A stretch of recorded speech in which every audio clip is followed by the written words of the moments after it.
Hello students.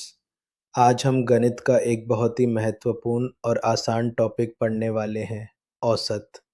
अगर आप इस चैप्टर का कॉन्सेप्ट समझ गए तो इसके सवाल बहुत आसानी से हल हो जाएंगे।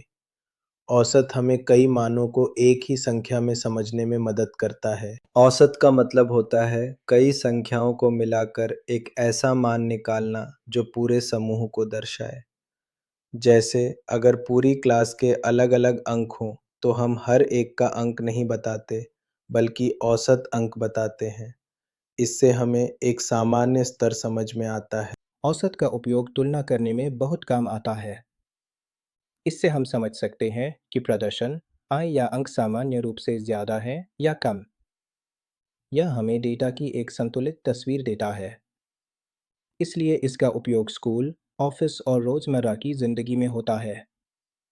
अब सबसे महत्वपूर्ण चीज़, औसत का सूत्र। औसत बराबर सभी मानों का योग बटे कुल मानों की संख्या।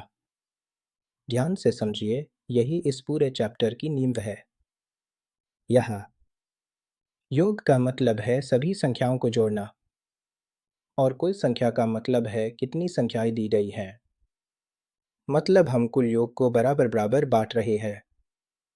मान लीजिए 4 छात्रों के अंक हैं 40, 50, 60 और 70। इनका योग होगा 40 प्लस 50 प्लस 60 प्लस 70 बराबर 220। अद 220 बटे 4 बराबर 55। तो औसत 55 है। एक बहुत ज़रूरी बात समझिए, अगर औसत और संख्या पता हो तो हम कुल आसानी से निकाल सकते हैं। सूत्र है योग बराबर औसत गुना कुल संख्या। यह औसत के सूत्र का उल्टा है। मान लीजिए 6 व्यक्तियों का औसत वजन 65 है, तो कुल वजन होगा 65 गुना 6 बराबर 390।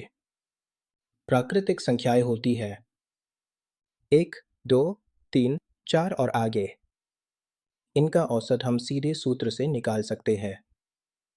सूत्र है औसत बराबर n प्लस 1 बटे 2। जैसे पहली 19 संख्याएं, 19 प्लस 1 बराबर 20, 20 बटे 2 बराबर 10। सम संख्याएं होती है 2, 4, 6, 8। इनका भी एक सीधा तरीका है औसत बराबर n प्लस 1।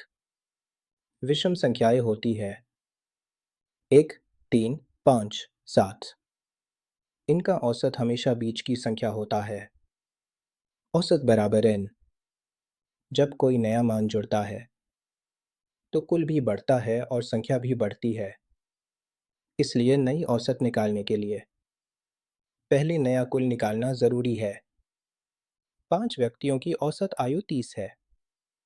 कुल आयु 30 गुना 5 150। अब एक व्यक्ति जिसकी आयु 40 है जुड़ता है। नया कुल 150 प्लस 40 190। नई औसत 190 बटे 6, लगभग 31.67। तो विद्यार्थियों, आज हमने सीखा औसत का अर्थ, औसत का सूत्र, कुल निकालना और नए मान का प्रभाव। बस इन कॉन्सेप्ट्स को अच्छे से समझ लीजिए, फिर औसत के सवाल बहुत आसान लगेंगे। अगले भाग में हम और एडवांस टॉपिक्स पढ़ेंगे। जय हिंद।